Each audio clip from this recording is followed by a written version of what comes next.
एक शहर में आलोक रहता है। आलोक एक बड़ा कारोबारी है। आलोक की एक बेटी है जिसका नाम नेहा है। आलोक की पहली बीवी का कैंसर से इंतकाल हो गया।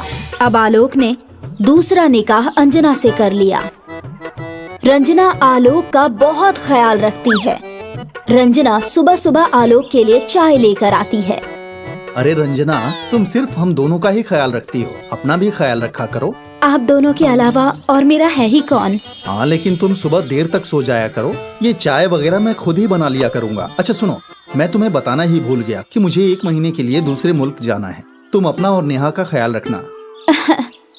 लेकिन हम 1 महीने तक कैसे रहेंगे? मैं रोजाना वीडियो कॉल करता रहूँगा।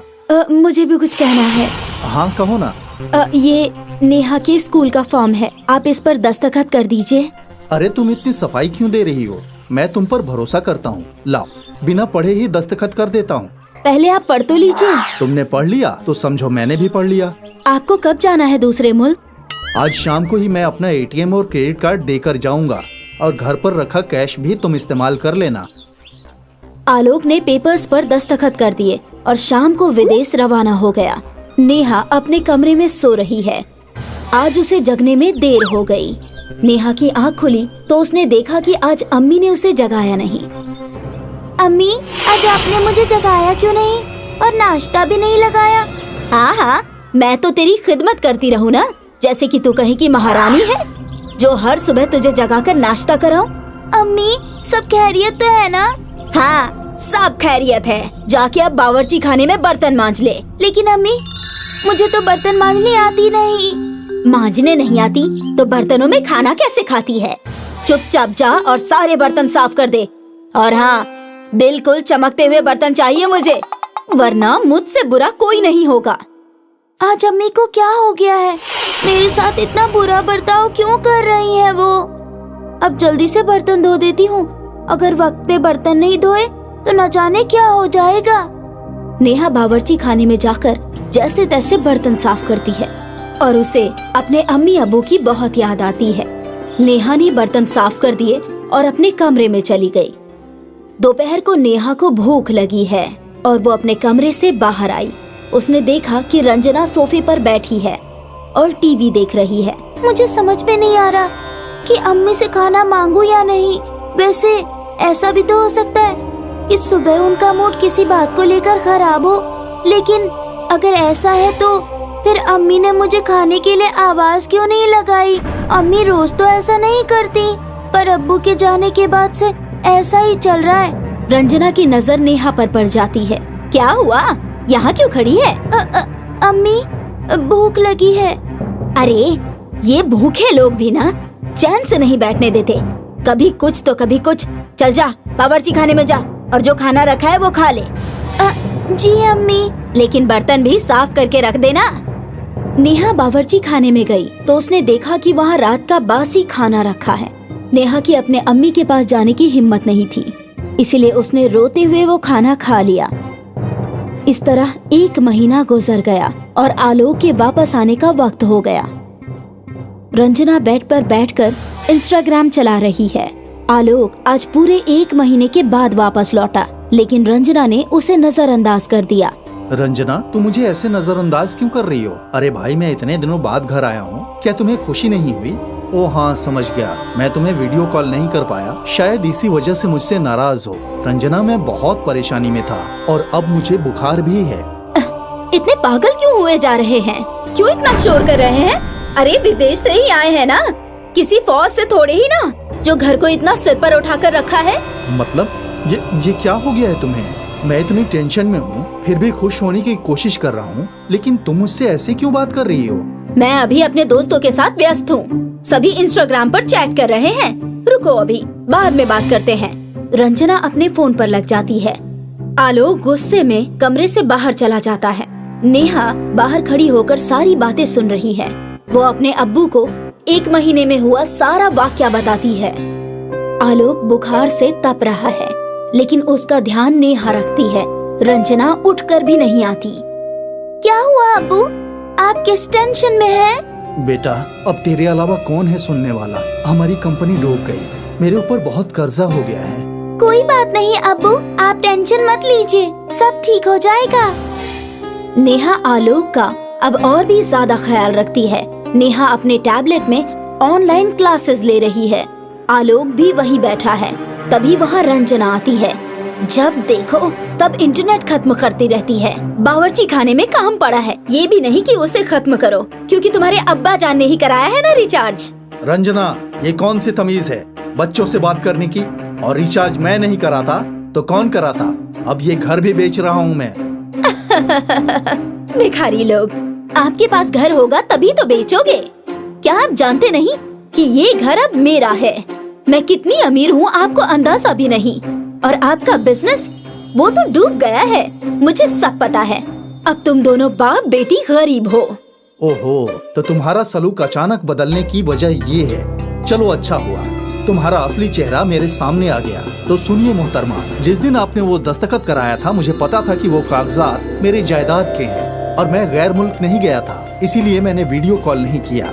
मैं तुम्हें बताना चाहता हूँ कि ये घर पहले ही मैं भारत सरकार को गिरवी रख चुका हूँ। तुम्हारे पास कुछ नहीं है। नेहा ने जासूसी करके सारे सबूत इकट्ठा कर लिए हैं, जिसकी वजह से तुम्हें कैद की सजा भी मिल सकती है। मैं और नेहा अब यहाँ से जा रहे हैं। रंजना वहीं खड़ी रह जाती है। उसको समझ नहीं आता कि अब वो क्या करे। नेहा अपने अब्बू के साथ वहाँ से चली जाती है। एक शहर में चीकू अपने चाचा चाची के साथ रहता है। चीकू एक 6 साल का छोटा लड़का है, जिसके वालिदैन का इंतकाल बचपन में ही हो गया है। चीकू के वालिद कारोबारी थे और वो निहायत दौलतमंद थे। चीकू के पास भी बहुत सारी जायदाद है, इसीलिए ही उसके चाचा चाची उसके साथ रहते हैं। और उनकी खुद की एक छोटी बेटी चिंकी भी है। हर रोज की तरह चीकू आज भी स्कूल जा रहा है। चाची जान, आप मुझे स्कूल में साफ कपड़े पहनाकर भेजा करो ना। अच्छा अच्छा, अब तू मुझे सिखाएगा कि कपड़े कैसे पहनाते हैं? तू जानता भी है कि कपड़े साफ है या मैले? चाची जान, स्कूल में मैडम रोज बोलती है कि साफ कपड़े पहनकर आया कर। अगर आज मैं साफ कपड़े पहनकर नहीं गया तो टीचर स्कूल में दाखिल नहीं होने देंगी। कह देना कि मैं रास्ते में खेलते हुए आता हूँ। पहले मैं शहजादा बनकर स्कूल जाता था। हाँ हाँ, क्योंकि अंबानी की औलाद है ना तू। चाची जान, लंच दे दो। रात का खाना रखा है, उठा कर ले जा। मैं तेरी वालिदैन की नौकरानी नहीं हूँ जो हमेशा तेरे लिए चाकरी करती रहूंगी। चीकू गंदे कपड़े पहनकर और रात का खाना लेकर ही स्कूल के लिए पैदल निकल जाता है। स्कूल घर से कुछ फासले पर है। चीकू रोते हुए आगे बढ़ता है। अब मैं स्कूल जाऊंगा तो मैडम मुझे मारेंगी। मेरे कपड़े बेहद मैले हैं और खाना भी बासी है। मैं रास्ते में ही बैठ जाता हूँ। मासूम चीकू की ये बात सड़क के किनारे घर बनाकर रहने वाली एक राजकुमारी के कानों में चली जाती है। राजकुमारी सिर्फ नाम की राजकुमारी है, वैसे वो बेहद गरीब है। अरे बच्चे, यहाँ आओ। तुम इतने मायूस क्यों हो? क्या नाम है तुम्हारा? मेरा नाम चीकू है। मैं स्कूल जा रहा हूँ, लेकिन मेरे पास ये रात का खाना है। मेरी मैडम ये देखकर बहुत मारेंगी। अच्छा, लाओ अपना लंच बॉक्स दे दो, मैं इसमें ताज़ा खाना डाल देती हूँ। राजकुमारी चीकू को खाना दे देती है। और बताओ, तुम्हारी अम्मी आज बीमार है क्या? मेरी कोई अम्मी नहीं है। अरे, तुम ऐसे मन छोटा क्यों करते हो? मैं हूं ना तुम्हारी अम्मी। नहीं, मैं किसी को भी अब अपनी अम्मी नहीं बना सकता हूँ, क्योंकि मेरी चाची भी शुरू में मेरी अम्मी बनी थी और अब मुझे तनिक भी प्यार नहीं करती। खाना भी गंदा देती है और चिंकी को बेइंतहा प्यार करती है। अच्छा ठीक है, अम्मी मत बनाओ, लेकिन सौतेली अम्मी बना लो और रोज स्कूल जाते वक्त रोजाना मुझसे खाना ले जाया करो। चीकू खुश हो जाता है और आगे बढ़ता है, लेकिन रास्ते में तभी चीकू का ख्याल आता है कि उसकी ड्रेस मैली है और टीचर तो उसे अभी भी मारेगी। हे भगवान, खाना तो सौतेली माँ से मिल गया, लेकिन मैं उनको कपड़े का बताना भूल ही गया। टीचर तो मुझे अभी भी मारेंगी। चीकू फिर से रोने लगता है। उसकी रोने की आवाज सड़क पर ही रहने वाली रजनी के कानों में जाती है। रजनी राजकुमारी की बड़ी बहन है। रजनी अपने घर से बाहर आती है और चीकू उसे सारी बात बताता है। घबरा मत चीकू, तुम भी मेरे बच्चे जैसे हो। मुझे ऐसे मत बोलो, क्योंकि मेरी चाची भी शुरू में यही बोलती थी, लेकिन अब मुझे मारती है। अच्छा बाबा, मैं भी राजकुमारी की तरह तुम्हारी सौतेली अम्मी बन जाती हूँ, फिर तो तुम्हें कोई परेशानी नहीं है ना? नहीं, फिर ठीक है। अच्छा रुको, मैं 10 मिनट में तुम्हारे कपड़े साफ कर देती हूँ और तुम्हारे लिए एक जोड़ी कपड़े और ले आऊंगी और तुम रोजाना आकर साफ कपड़े पहन लिया करना, फिर तुमको मैडम कभी नहीं मारेंगी। चीकू खुशी खुशी खेलता हुआ आगे चलता है, लेकिन तभी उसे ख्याल आता है कि उसके जूते भी पॉलिश नहीं हुए हैं। मेरे जूते भी पॉलिश नहीं हुए। मैंने तो इस बारे में अम्मी को बताया ही नहीं। अब क्या करूं मैं? कैसे स्कूल जाऊं? मैं स्कूल के लिए लेट भी हो रहा हूं। किस्मत से इस बार भी चीकू का दर्द राजकुमारी की छोटी बहन रेनू के कान में चला जाता है।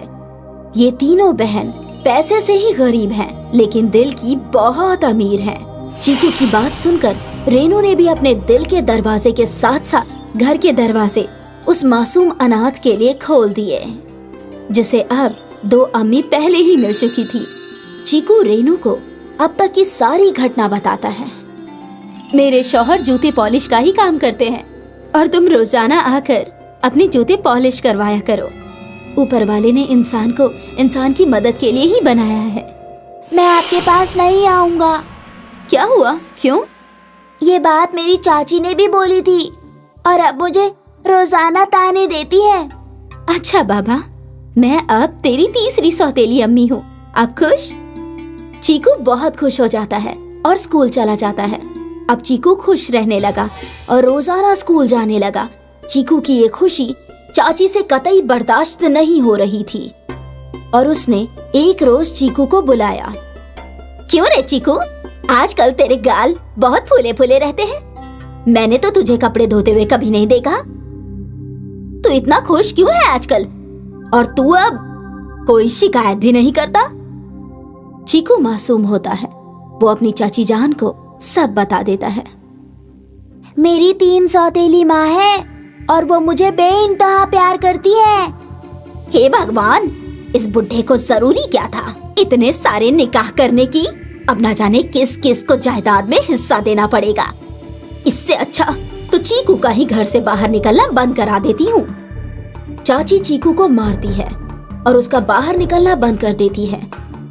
और जब चीकू 2 रोज तक अपनी सौतेली अम्मी के पास नहीं पहुँचता तो तीनों मिलकर उसे खोजना शुरू कर देती है और चीकू के घर पुलिस लेकर पहुँच जाती है।